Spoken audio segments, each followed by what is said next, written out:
ఆ కుమారుడు చనిపోయి తిరిగి బ్రతికాడు, తప్పిపోయి మరలా దొరికాడు. ఏ వస్త్రాన్ని ధరింపచేశాడు?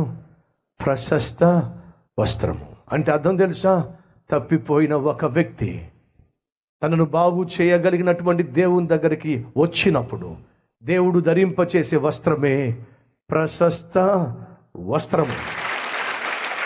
అడుగుతున్నాను సహోదరా, సహోదరి, తప్పిపోయిన నీవు, పాడైపోయిన నీవు, పతనమైపోయిన నీవు, నిన్ను బాగు చేయగలిగిన దేవుని దగ్గరకు వచ్చావా?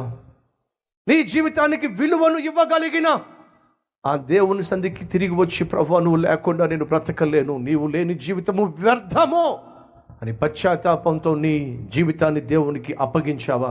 అలా అప్పగించినప్పుడు నువ్వు ధరించే వస్త్రమే ప్రశస్త వస్త్రము. తండ్రితో సమాధాన పడినప్పుడు నువ్వు ధరించే వస్త్రమే ప్రశస్త వస్త్రము. ఈరోజు మనలో ఎంతమంది ధైర్యంగా చెప్పగలరు?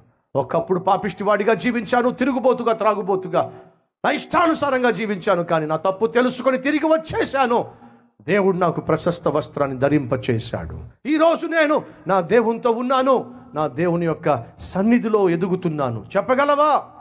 అలా కాని పక్షంలో ఈరోజు ఎవరైతే తప్పిపోయిన కుమారుని వలె దూరంగా వెళ్ళిపోయి పాపిష్టి పనులు చేయడానికి వెళ్ళిపోయి ఆ తరువాత భాగము అన్ని విధాలుగా పతనమైపోయి పాడైపోయి దిక్కు దశ లేని జీవితం జీవిస్తూ, కూడు గూడు గోడు లేని జీవితం జీవిస్తూ ఈరోజు అల్లాడిపోతున్నట్లయితే, చేసిన పాపానికి ప్రతిఫలముగా ఈరోజు దిక్కుమాలిన బ్రతుకుతున్నట్లయితే నా ప్రభు సిద్ధంగా ఉన్నాడు.